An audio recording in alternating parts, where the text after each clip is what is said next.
Welcome to the Great American Collectibles Show, heard Wednesdays at 6:30 p.m. Eastern on PSA.com and the PSA Facebook page.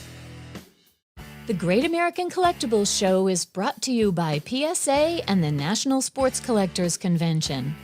Tonight's headlines are brought to you by Sports Collectors Daily. For all of your hobby news, features, and more, visit sportscollectorsdaily.com. And now, your hosts, Tom Zappala and John Mallory. David, again, you don't look like Mallory. I don't. Actually, We're kind of... You are better looking than he is. Well, a little. JM is on vacation today. Happy 4th. How was your 4th? It was excellent. Good. How was yours? Good. It was pretty good. Yeah? That's my birthday. They had a little yeah, bash. you keep mentioning that. They had a little bash for me. They had a bash. The gang had a bash at the house. Well, that's good. Got a little out of control. Well, but it was good. It's a big birthday, so it should have. It is. It's my 70th. 70 in a row. That's pretty good. Yeah, made it. So it's all good. Hey, listen, before we bring our two guests in, we have a good show today. Yes. You know why? John Broggi's going to be joining us shortly. Yes, sir. And our good friend Brian Dwyer from REA Auctions. Brian's going to be with us the whole hour. Oh, cool. He's kind of like guest hosting for the whole hour. Wow. All right, but first our headline. You know, this is a little dated, but we're trying to make a point here. Burglary at card shop results in another $100,000 loss. Another hobby shop had been burglarized, and this time the crooks made off with a major haul. Surveillance video taken at elite sports shops in Chicago's North Side shows one man quickly shoving merchandise into a bag last week, which was actually several weeks ago. Owner Ronnie Halloway says the crook and his accomplice were able to pry open steel bars in the back of the shop, break a window, and climb inside the shop. Wow. He says the man seen in the surveillance knew what he was looking for, taking some higher value items before leaving. The point here is this, and that's the reason I'm bringing this, our good friend Rich Miller and the gang at Sports Collectors Daily. They're staying on top of this stuff. And since this one, there's been a couple of others. Mm-hmm. People have to be vigilant. People have to be vigilant. Keep your eyes open. Some of our good dealers, you know, they're being victimized, and it's because of what's happened in the hobby. Yeah, but these guys are pros, and we're hoping that they can police this. Is this? I mean, you've been doing this a long time. Is this happening more frequently? I'm going to ask Brian that because personally, it seems like it is. I think it is. I think it is. So again, for more information, you can go to sportscollectorsdaily.com. Get all the information just about everything in the collectibles world. sportscollectorsdaily.com. Okay, we're going to bring in our two guests at the same time.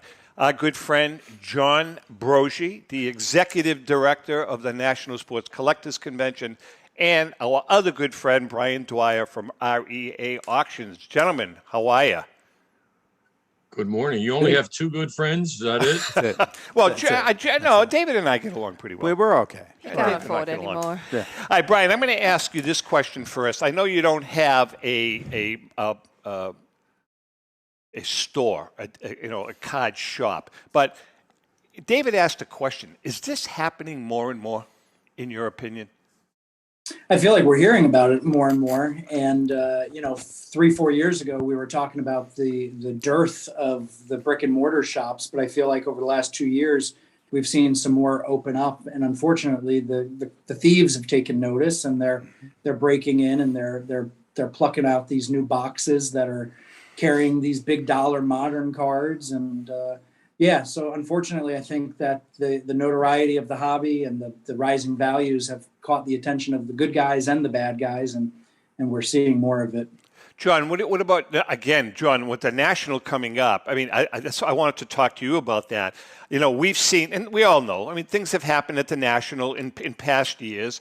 Is the security beefed up for this year? I mean, because of what's happening? Well, the security was beefed up beginning, a couple of years ago. Yeah. And last year we had the most people wandering the floor in plain clothes and in uniforms. And, our security staff will be even larger this year. But I have to agree with Brian. The notoriety that the industry has gotten over the last 2 or 3 years has made us more aware of what's going on. The size of the show, the size of the National, means we can't have somebody watching every booth at every minute. So right. We've warned our exhibitors that we'll do the best we can, but you got to be as vigilant as possible to make sure that your merchandise is safe, because there is a bad element out there. There's no question about it. And they're not looking to just sneak in. They're looking to walk away with a lot of your merchandise. You know, So last week be very careful. Last week we had Brian Drent on from Mile High. You guys know Brian, and he was telling us. I mean, they're taking. You know, he says the last several years he's hired a couple of undercover people or police. You know, a police presence right at their booths. But you know something, I think it's they're doing their due diligence. Listen, when you have 10,000, 15,000 people under one roof, you're bound to have. I don't care if it's a collectible show. It could be at Fenway Park. It could be in a shopping mall. You're going to have a couple of undesirables. So I guess you just have to be vigilant. And I think you're dead on, John. Absolutely. You know, is there any way to track these products coming back online? I know other than the fingerprints and a video they leave behind, is there any way to track when these enter the market again? Brian may be able to answer that better than me. Yeah, so the good thing is that these criminals are sometimes stupid. So we have actually been on the receiving end of some stolen merchandise that has been left in the same graded card holders that they were in when they were stolen from shows or from shops or from dealers or from private residences. And those collectors have notified us. They've notified the grading companies. PSA maintains a registry of items that are stolen. And so actually we've been able to reunite significant items with their owners because the thieves just run to the nearest pawn shop or run to the nearest Craigslist buyer and don't really realize the element that they're dealing with and the serial numbers and the limited production of some of these modern cards. So we just reunited a Babe Ruth signed postcard with somebody that had it stolen out of his home. Wow. And he filed a police report, but then he also registered it with PSA. And so when we submitted the card for reholder, because it had been messed up in the process, PSA let us know that it was stolen and we were able to reunite it. So yeah, you know, sometimes there's happy endings, but some of the stuff's very tough to trace. You know, you crack a card out of a holder, you open a box, you may never see it again. Wow. Unbelievable. Hey, John, can I get a VIP ticket for the National? Yeah, 2. Oh, I don't think so. I think right now. What are you talking about? I'm a VIP. Sold out for the second year in a row. But I'll get you a guest pass or a media badge so that you can probably get into the show. But I appreciate that. As you're alluding to, for the second year in a row, we've sold completely out of VIP product well before the National. There will be general admission tickets on sale, and the 5-day early entry pass that we created last year, which is, I guess, the express VIP, if you will. You get no gifts, no autographs, but you get into the VIP party on Wednesday, and you get in a half hour early each day. So that's what's available now, and we thank all our attendees for buying early and buying often. So I guess with that being said, based on the fact that the VIP tickets are sold out, what's going to happen as far as the attendance? I mean, is it, you know, when was it? 91 was the biggest year. Last year was gigantic. Are you anticipating that this year? Yeah, I've made more trips down to the Atlantic City Convention Center to make sure that we can get people in, get people processed, that we have room for them to be able to wait in line, because National attendees have a tendency to get there at 8 o'clock, even though they can't get into the building until 10. We'll figure out a way to get them all in. It's a huge building, and we have all of it. I just want to follow up on one thing that Brian said. At the National, yeah, there's a ton of security, but there's also cameras all over the place. Good. So if you're thinking of coming in and grabbing some stuff, think twice. Think twice. Good to hear. So you're excited about it, John? We're all looking forward to it. The National has always been a blast to attend. This year it's in Atlantic City. What are your thoughts on it? Are you excited? I mean, what's the anticipation? Well, the TriStar Autograph Pavilion is as big and as large as it's ever been. Just last week, they announced they're having the entire cast of The Sandlot. Now, Patrick Renna, who was the star of the Sandlot, has been there in the past. But this year, they've got the entire cast. They've got that's cool. Hall of Fame basketball players. They announced Dominique Wilkins last week. There's even a couple of guys from the Boston Celtics. Somebody told me they used to be great. Killing me. Wow. You want to throw a name out? Vicious. Well, Dominique Wilkins is coming in, but Paul Pierce, Kevin McHale, guys like that are Listen, coming the only thing that Boston fans remember about Dominique Wilkins was that Larry Bird ate him for lunch in a game. If you recall that, they started trash talking, and Larry Bird, he got Dominique so aggravated because he said to Dominique, "I'm going to shoot from here and I'm going to score you from this spot." And it was amazing. I'll never forget that game. But he has the greatest nickname in the history of sports, the human highlight film. Yeah, How much better than that? It's a great one. I have a question on autographs. Do either you, John or Brian, recommend someone bringing a card and having that autographed, or should it be something else? I mean, what's the advice there? Well, I'll talk about the vintage part of it. Okay. It's always been, in my opinion, a bad thing to get a vintage card autograph. But I'm hearing lately that there's more and more people who are doing that, and it's enhancing the value of cards. It used to be that people felt that this degraded the card because it defaced it, changed the originality of it. Mm-hmm. But more and more people are doing that. Brian could probably talk a little bit more about that. Brian, can you speak to that? Yeah, 100%. It used to be the thing that you'd hear all the time. Never have a player sign his rookie card. Never have a player sign a vintage card. And now we're seeing those prices skyrocket. Collectors are appreciating the vintage signed cards. The rookie card collecting has gone crazy. And we're actually noticing, in my opinion, for the first time in maybe ever, autograph signers are capitalizing on that. You know, it's $150 for a flat or $300 for a rookie card. Yeah. $200 for a bat or $500 for my rookie card. So, I think the hobby's take on signed cards has changed, mm-hmm. and we've seen massive prices for autographed rookie cards lately. Do you think, just back to that, the rookie card signing, do you think because the history of the hobby had been don't get your card signed, are there fewer available?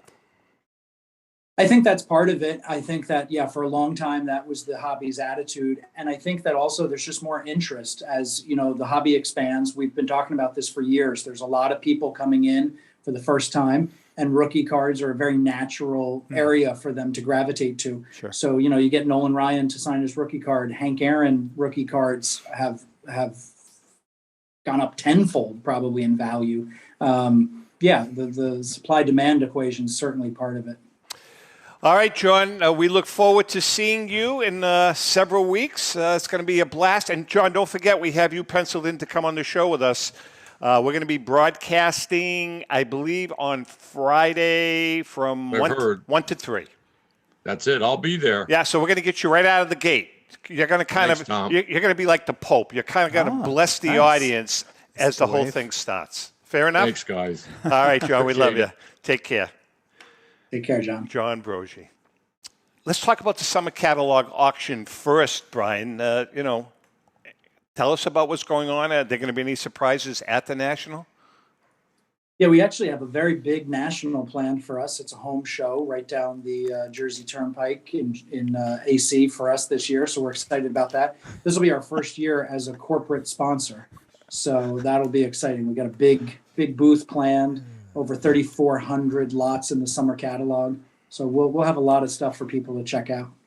You always, go ahead. Are you going to have, so you'll have items at the National for people to view? Yeah, definitely. So our auction will launch the week that the National kicks off. Okay. And we'll bring in over 1,000 items from that catalog auction down to AC for people to see. Nice. Brian, I'm being distracted here. Go ahead. You can look. Just look in the cabinet. Go ahead. Why not? Let's do it. There he is. Hey. I said to Rico, I said, why don't you, he's on. I told you, we're doing 2 shows, and I said, he didn't tell me. No, but he's not.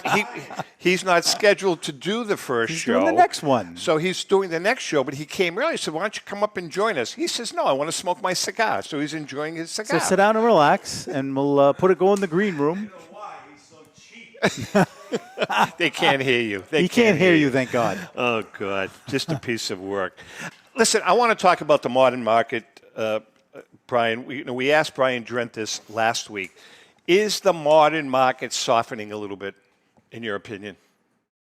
Yeah, I think undeniably modern prices have taken a hit lately. I think that you're seeing PSA's backlog has been released a little bit, and so you're seeing a major supply of some of these cards, the Zions and the Morants, and some of these more modern players were submitted in such huge quantities in the last year or two that people are finally getting a handle on how many are actually out there.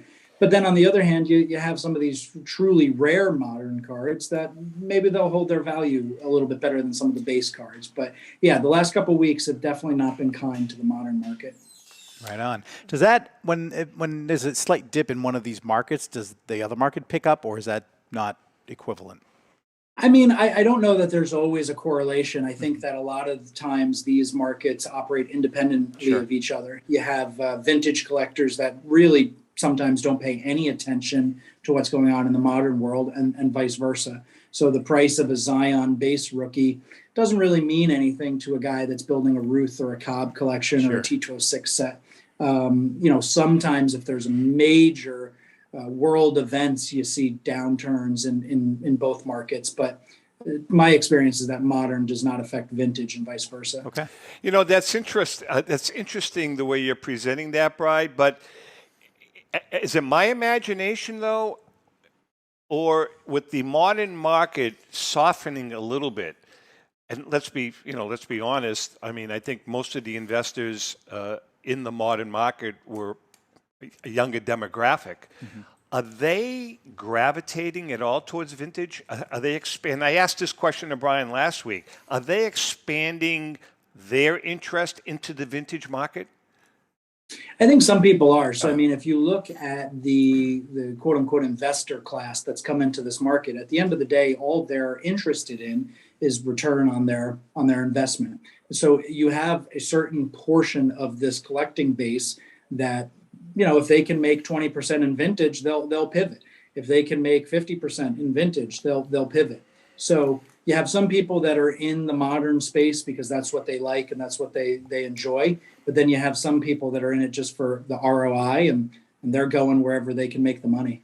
Before we take a break, is that a good or a bad thing, in your opinion? I mean, how do you feel? Because I have very mixed emotions about that.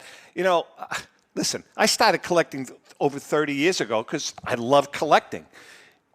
Is this a bad precedent that's being set? I don't think so. I think the hobby is big enough for everybody. I think the hobby is big enough to support all these different approaches. And I think that, frankly, in a healthy market, you have all these different dynamics at play. You need people that are going to be in there to establish a floor on certain items. And maybe those are the investors that take positions in items because they think that it's going to be a good return down the road. And then you need the collectors that are going to come in and maybe, quote unquote, overpay because they need it for their collection or they need it for their set. So I've always taken the opinion that a healthy market has all these different types of people in it. Mm-hmm. And the only thing that's unhealthy is getting completely obsessed about, money. Right. That's the thing where sometimes I think that's unhealthy because people like that tend to burn out or, negatively impact others in the collecting space. Well said. Right all right, we're going to take a quick break. Brian is going to stay with us for the rest of the show. Hang in there. We'll be right back. Since 1996, Brian Dwyer and the staff at Denver's Mile High Card Company have led the charge in the collectibles hobby.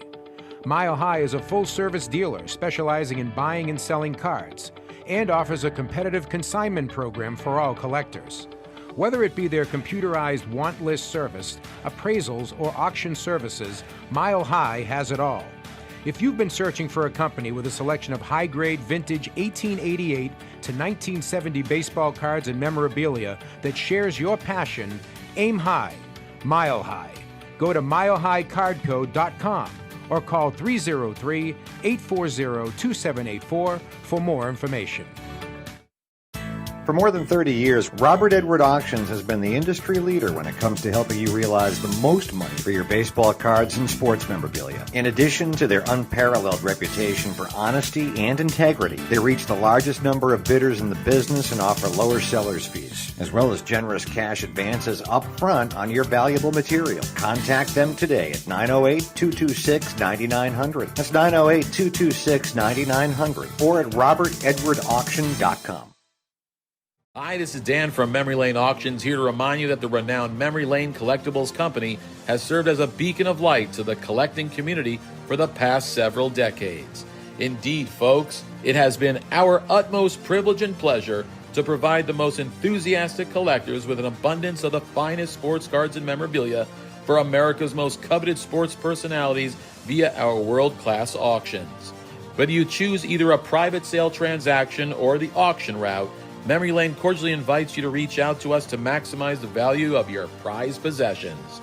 Also, it is not just sales that we pride ourselves on being the best of the rest, because if you are seeking a particular keepsake for your esteemed gathering, we will be relentless in our quest to find that special piece to fulfill your collecting dreams. So no time to wait. Reach out to us today for the purposes of capitalizing on our unparalleled marketing capabilities. Simply pick up the phone and dial 877-606-5263.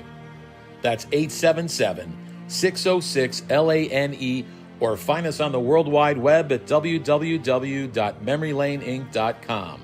Now is the time for your valued consignment to ultimately become another one of Memory Lane's record-setting prices.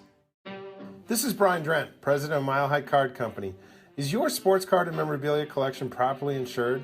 For easily replaced personal property, homeowners insurance is all most people need. But for prized possessions that you may have spent a lifetime collecting, it doesn't go nearly far enough. Collectibles Insurance Services has been insuring for over 50 years. They offer a full range of protection and a $0 deductible at an affordable rate with no appraisals required. I know because they insure my collection. If you have a minute, go to collectinsure.com and learn more about insuring your personal card or memorabilia collection.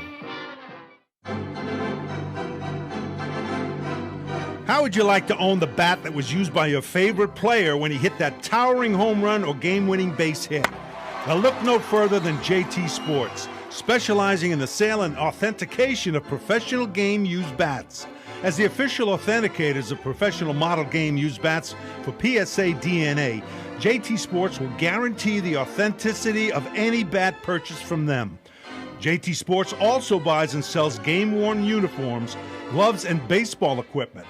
The unique quality of the collectible is what JT Sports is all about.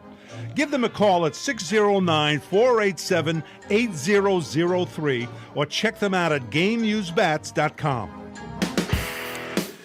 Okay, we are back, and our guest today, guest host, our good friend Brian Dwyer from REA, one of the class guys. Yeah, he is. That's a lot of pressure to be the guest host, Brian. Thanks for coming on. Look how young he is, too. Brian, that aggravates the hell out of me. Yeah. I have shoes that are older than you. He's living a stress-free life. I'm Brian, just telling you that. I have a question that we don't frequently get to when we have you on for a short period of time. So now we have you on for a longer period of time. Yeah, Rico's just walking around like a... Rick, you got to stay away from the camera. Can the bus bring you back to the home, maybe? Brian, what do you like to collect, or how did you start collecting? Give us a little background on you, the collector. Yeah, so I got my start as a young kid, 6 years old, with regular Topps cards. And then when I was 12, 13, I got involved with vintage, and I kind of never looked back. So my first exposure to vintage was 50s Topps and Bowmans. And then as I got older, I started gravitating towards the tobacco era.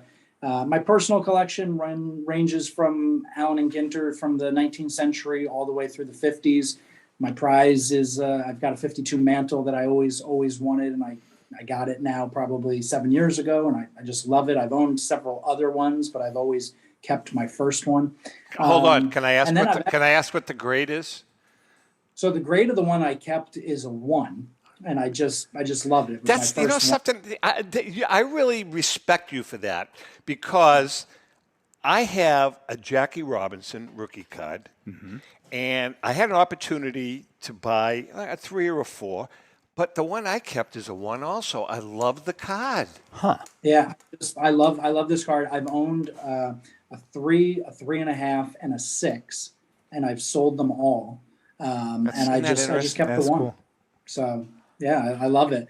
And then actually something that people don't know about me is that I pivoted away from sports and I started collecting coins and currency and historical documents. Really? Because I tell people I've got the best collection in the world every time I hold an auction. I mean, the stuff that we get is incredible. So to keep my collector juices flowing and learning, I pivoted outside of this field, and I'm really having a lot of fun with that. What do you gravitate historically towards? So I like significant historical figures. So, I have an Abraham Lincoln signed military commission. I have a Beatles signed photograph. I have Neil Armstrong signed photograph.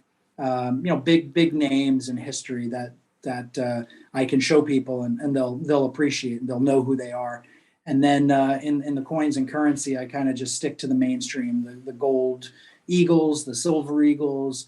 I like silver certificates. I like $500 bills and $1,000 bills. So it keeps it fun for me. It's an additional learning curve too when you're leaving the sports world to go in those other markets. The historical stuff really intrigues me. It's really interesting. I didn't realize that it was as big as it was until I started with this show. Yeah, no, I find it really intriguing.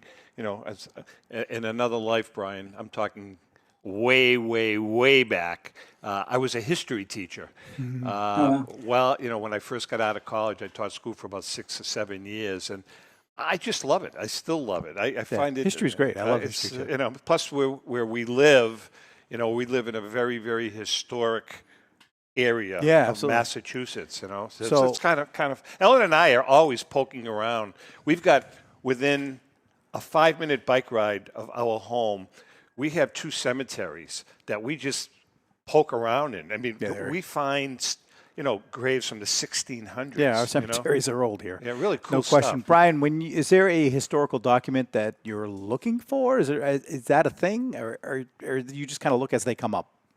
Yeah, I kind of look as they come up. I mean, I don't have a want list per se. I mean, I have recently been outbid on some Houdini items. Ooh. I think Houdini is just a cool story, and again, significant in history, and people understand who he is. I've made a play for a Washington cut signature last summer. I think that would be really cool. I just didn't get it. So Washington, Houdini, Einstein, Thomas Edison, these are guys that have been on kind of my radar. It's funny. Steve Verkman from Clean Sweep, he had an auction last summer, and I bid on a Mother Teresa that's right. Autograph. That's right. And I lost, but I really wanted to get my hands on that thing. That would have been kind of cool, Yeah, for sure. They're just great conversation pieces. You show somebody a document signed by Abraham Lincoln, and you just can't help but be in awe. Right, exactly. Brian, let's talk about the vintage market. And, whenever we talk vintage cards, we talk about the 52 Mantle, we talk about the T206 cards. Are there any cards that people are kind of overlooking vintage that they should be keeping their eye on in terms of not only the value of the card, but that it's just becoming a popular card? We always talk about kind of like the second tier Hall of Famers. Like, second tier is really not a good fair term, right? Fair term, but guys like Al Kaline or Duke Snider. Are there any cards from pre-war or from the turn of the century, the 1900s to today, that maybe people should be keeping an eye on, in your opinion? Undervalued, right? Yes, I mean we've had this conversation before, and I agree with you. I mean, we'll just continue with the second tier term, even though all these guys have had amazing careers. But I do agree with you. I think there's tremendous value in some of these guys like Al Kaline, Bob Gibson, guys like that. I was looking up Carew cards the other day. Couldn't believe what a great value Carew was. I think 51 Bowman, Mays, and Mantles, as mainstream as they are and as big as those guys are, I think they represent interesting values. 52 Topps cards have gone through the roof. 51s have appreciated, but maybe not as drastically. So, those are cards that I'm keeping my eyes on. And then I think the 19th century, I think people really underestimate how rare these cards are. I think people underestimate that you can get a Cap Anson card for a couple $1,000s. So I'm a big fan, and my own collection consists of N28s and N162s and Mayos, cards that they're tough to find. How about as time goes on? I mean, I would think that it's a natural progression, but as time goes on, cards, Hall of Famers from the late 60s, early 70s, the Robin Younts, not Yaz, Robin Younts, George Brett's. As time goes on, I know they probably, produce many, many, many of those cards, obviously, but as time goes on, as years from now, will those cards appreciate or continue to appreciate slowly? I think you will, yes. I mean, you touched on the main issue, which is supply. Obviously, there's way more 75 Younts than there are 1888 Cap Ansons. Right. But in 20 years, 30 years, you're going to have people that really remember Yount and Brett and Rice really passionately and favorably, and they're going to say, oh, I can buy a rookie for $250. Why not? And then that's going to really lift those prices and the status in the industry, I think. Is that generally what happens with some of these? We keep calling them second tier, but the Robin Younts of the world, the bidding gets a little higher from whoever's. I would think that's why they appreciate. They want the cards, and then all of a sudden that ticks up a little bit. Yeah, I mean, it's kind of the rising tide lifts all boats phenomenon. So you see prices, when the, I hate to keep harping on it, but when the top tiers, the Mays and the Mantles and the Clementes and the Aarons and the Koufax of the world see such tremendous appreciation, savvy collectors look and say, how could a George Brett not be worth X amount of dollars? Or how could a Robin Yount be not worth twice what it's selling for now? So I have a question then on the top tier, the Ruths and Mantles and Mays of the world. Do they ever hit a ceiling, or do they kind of just sit up there for a little bit? And that's a good question. What happens? I think in our industry, they're the pinnacle. And so they are always going to be up there. If you look at all these other collecting disciplines, you look at art, you look at classic cars, you look at coins. I mean, the best of the best has always continued to rise. Right. So I would say that, no, there's not an instance where I could say a Ruth has hit a ceiling or a Mantle has hit a ceiling. There have been outlying prices where we look at them and we say, okay, that's not sustainable, but eventually the pricing will catch up to that. And so I think, those guys are always going to be the big names in our industry, and I think they're as solid as they come. We are chatting with Brian Dwyer from REA Auctions. Brian, not to toot your horn, but I'm going to toot your horn. Your organization has become one of the most respected in the hobby, and everybody knows that. I mean, there are certain auction houses that people will say these are the guys at the pinnacle, and you happen to be one of them. Give us a little background, Brian, because just in the years that we've been doing this show, and this is our 6th year now, I mean, the growth of your company has been steady, and it's been impressive. What do you attribute it to? Have you expanded your workforce? How many people do you have working there? Tell us a little bit about REA. Yeah, so I've been working at REA for over a decade now, and then I became the owner in 2016. So our growth actually corresponds pretty directly with your growth at the Great American Collectibles Show. 2016 was my first year as owner. And since then, we've grown very steadily. We obviously experienced that pandemic bounce that a lot of hobby companies did, where we had massive explosive growth. But, our company's grown 600-700% in the last 6 years, which has been tremendous to watch. We've expanded the workforce. When I bought the company, we had 3 employees. We're up to 20 employees now. Wow. And I think that, even still, there are people that say, "Oh, you must have 100 employees," because they marvel at what we turn out. We're selling 45,000 items a year.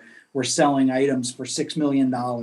And all of it is attributable to just the level of service and the expertise that we have. I mean, we've invested in great people.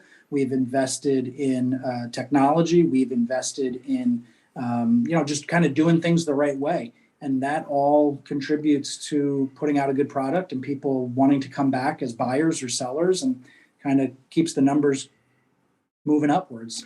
Are you in a industrial park? What is your setting there for the company? We're in a very nice, quiet, old converted school building. It's a commercial space that we share with some other people.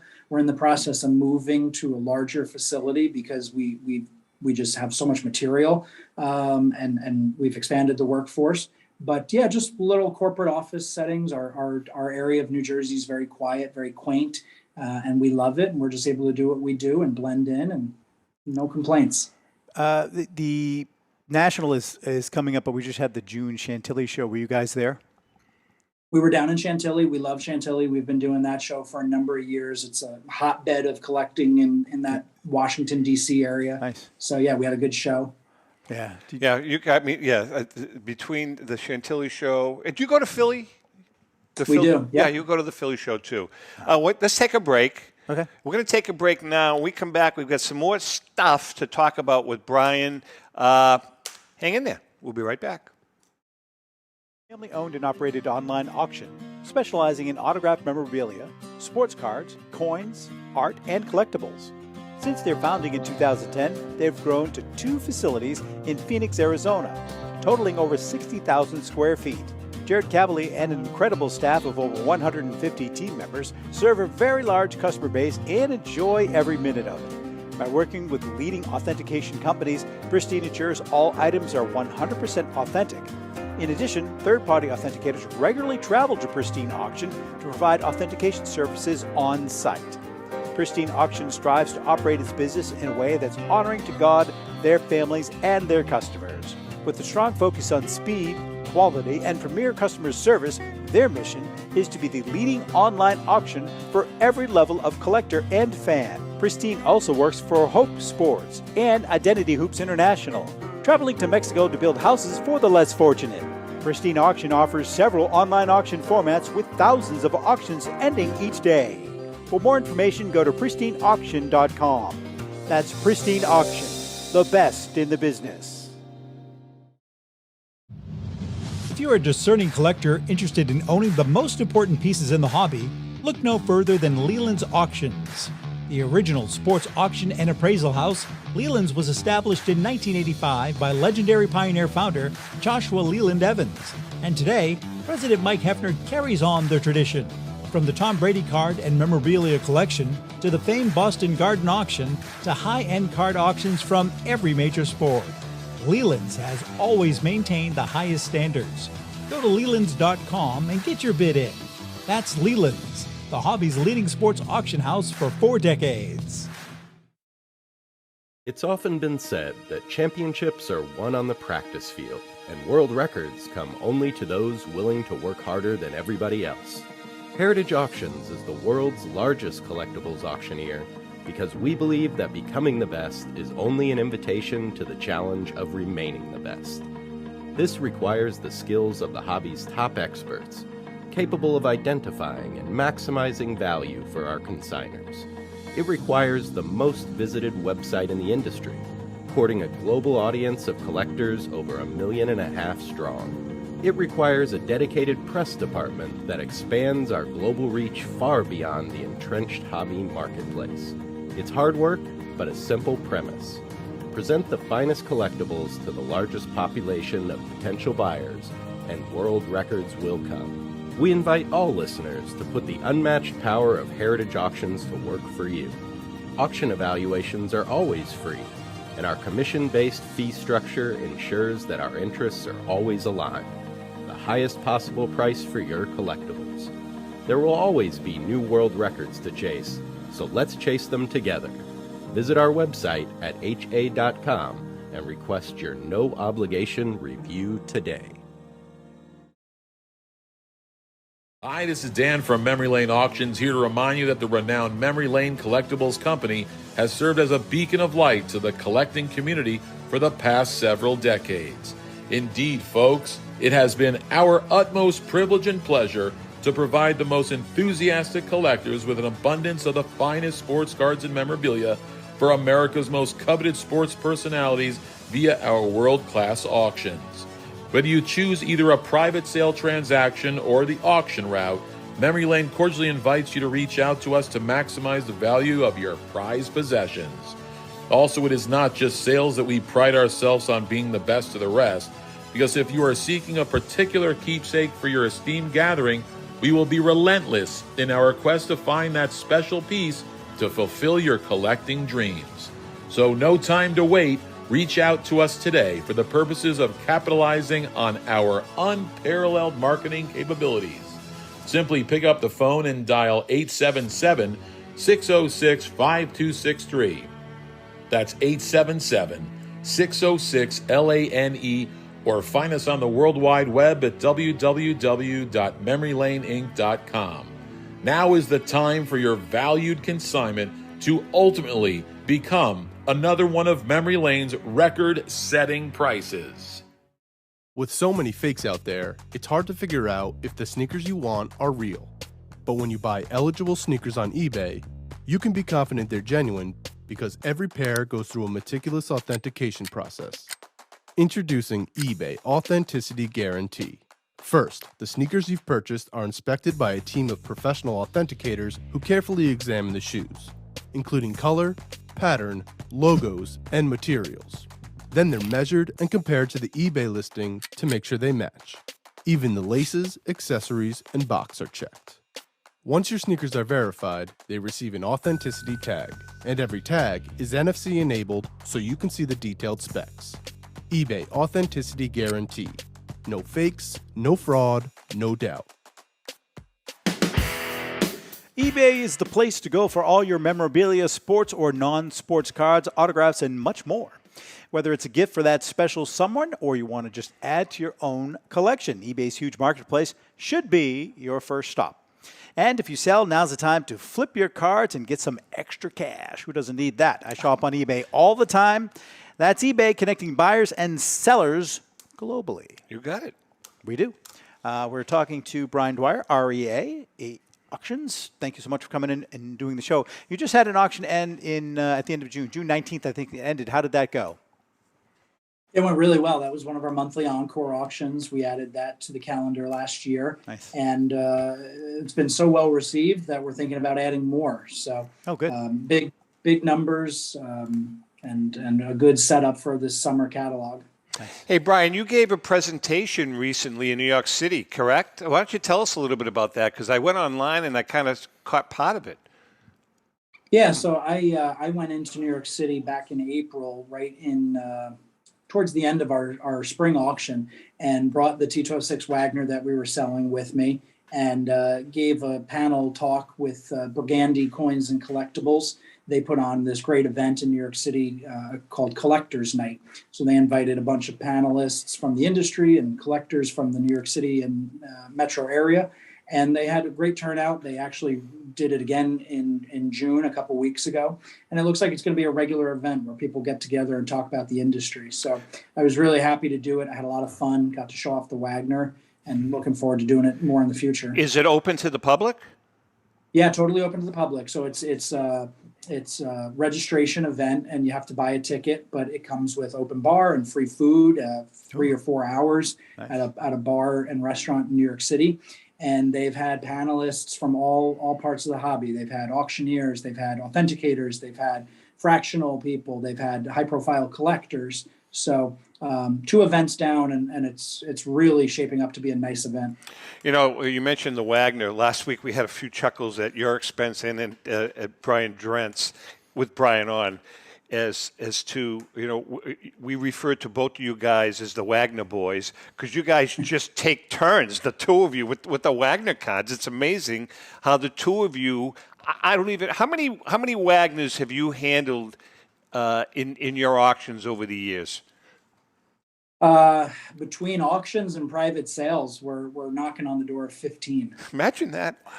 And I don't think Drent is far behind you either. I mean, he's handled a lot too. It's just it's amazing. Well, how many are there? Well, again, a lot of them have been repeats. A lot of them have been repeats, resold. One guy buys them and then decides to sell it. Brian, everybody has a mentor in life or in business.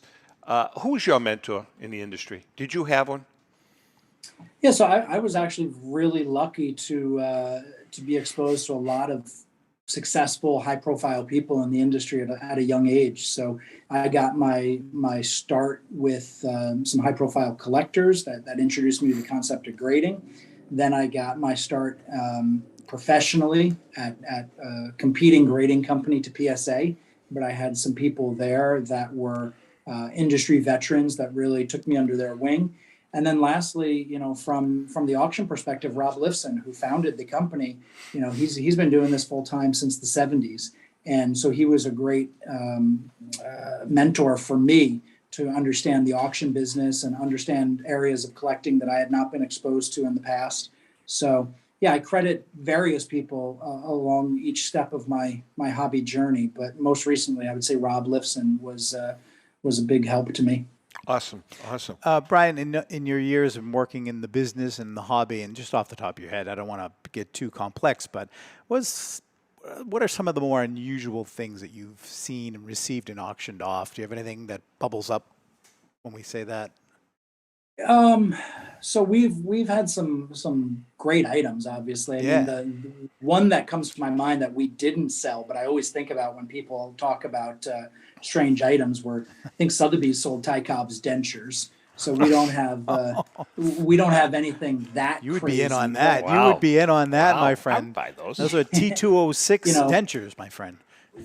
Going back to Harry Houdini, we sold a pair of Harry Houdini's handcuffs. We sold a cape from Superman, the TV show. Nice. We sold the shoes that Muhammad Ali wore in the Rumble in the Jungle. We've sold, just some great stuff that is outside of baseball cards that we're really known for, but they stick out. Did you, just to follow up on, as you're mentioning some of these unusual things, how hard is it to authenticate the handcuffs, for example? That's a good question. Yeah, so I mean, with items like that, it's all about provenance. Yeah, right. So it's all about where these items originated, what the chain of custody's been, what the attestation will be from the consignor, and from what they have from the person that gifted them to them. So when we get items like this, we really look for strong provenance and try not to take leaps of faith. Try and really make sure stuff's buttoned up. Right. We are chatting with Brian Dwyer from REA Auctions. By the way, just to give our new book a plug, if I could. Oh, yeah, sure, go ahead. Our new book, The Diamondbacks Collection, 50 of the Greatest Cards in Sports Collecting History, is being released at the National. As a matter of fact, I got to tell you something. The pre-pub sales have been good, mind-boggling. Excellent. Mind-boggling. We appreciate it. We will be at the, we had a little change of venue. We're going to be at the ECSM, East Coast Sports Marketing booth at Joe Drellick's. Ellen, myself, and JM, and Joe Orlando. And actually, James Fiorentino is going to be there because James contributed some masterpiece illustrations his work is in the great. book, so he'll be there signing. So we'll be at that booth on Saturday from 10 to 12. So Enrico's going to be there hanging out with us. Rico cannot sign autographs, but he will be there. You can just hang out. He'll smoke a cigar, shoot the breeze, hang out with all of us, bring us donuts, at least earn your keep, something. Food, anything, just bring it. How is the food at the National? Not bad. Yeah, it's not bad. But actually, Rico will be signing. I don't even know. We have to talk about that. I know you're going to be signing on Friday afternoon. Is it for just VIPs or is for? I don't need. Oh, it's VIPs. It's VIPs. So they do have a tier 3 signing section. Yeah. Oh yeah. Okay. Oh yeah. Yeah. Rico's going to be signing with. Actually, I don't even know who else. Denny McClain. Nice. Cap Anson, a few others. Yeah. A few of his old teammates. Hey, Brian, before we have a few minutes left, let's let's get down to brass tacks. Yankees, Red Sox. Now, I'm of the opinion, you're a Yankees fan, as we all know, and I'm of the opinion that the Yankees are not comprised for a short series. I don't care how many games they win this year. They get good pitching. Right. Because I know, what's his name? Judge is going to hit 60 home runs, let's say. But how many of those 60 home runs are going to be against sub-500 pitchers? Point being is that I don't think the Yankees, and you may disagree with me. I know Petrocelli is definitely going to disagree with me. I don't think they're structured for a short series against really good pitching.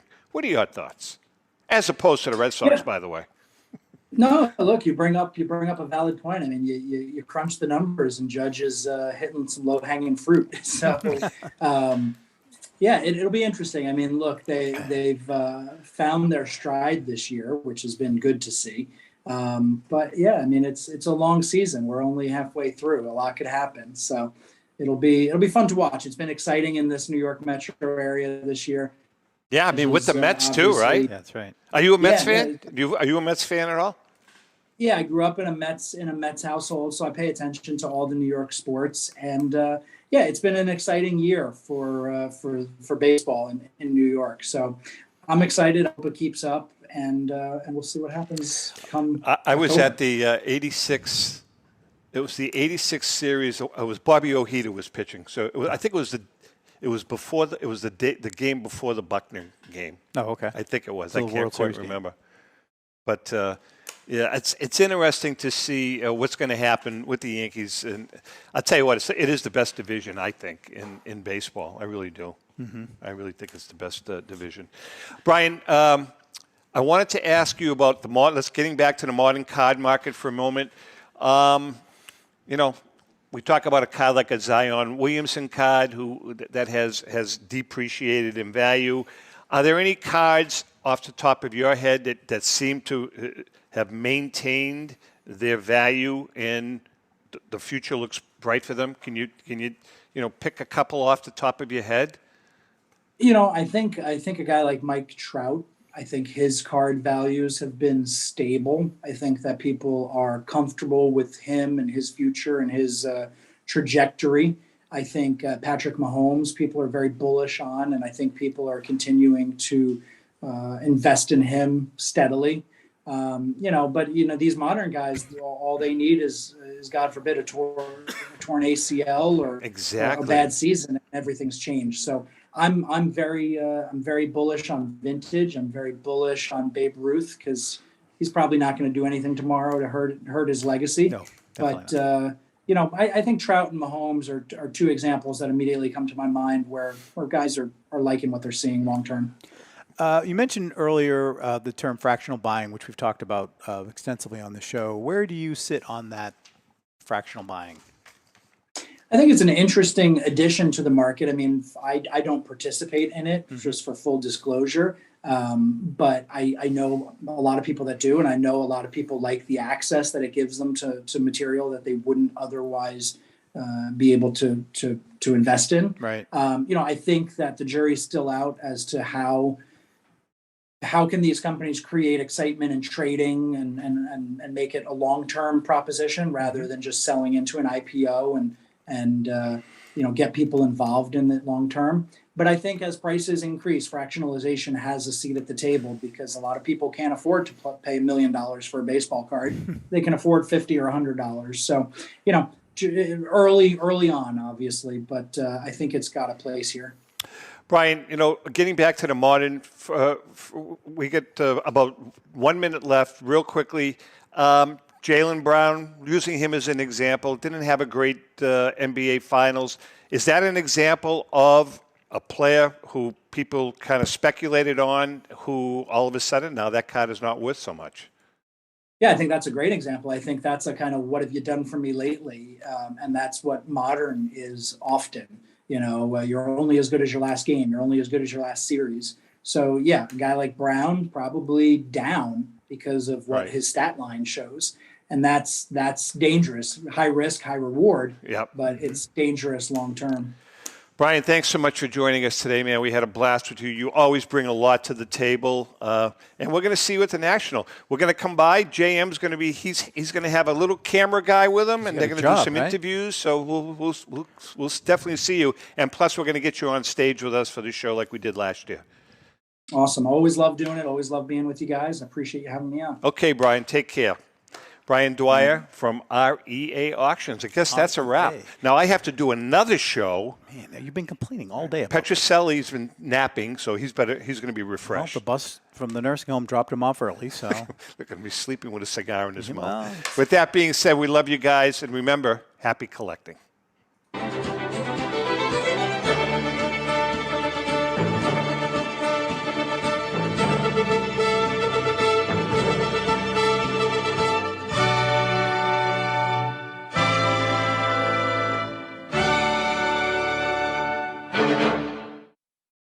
The views and opinions expressed by the hosts, guests, or callers of this program do not necessarily reflect the opinions of the Studio 21 Podcast Cafe, the United Podcast Network, its partners, or affiliates.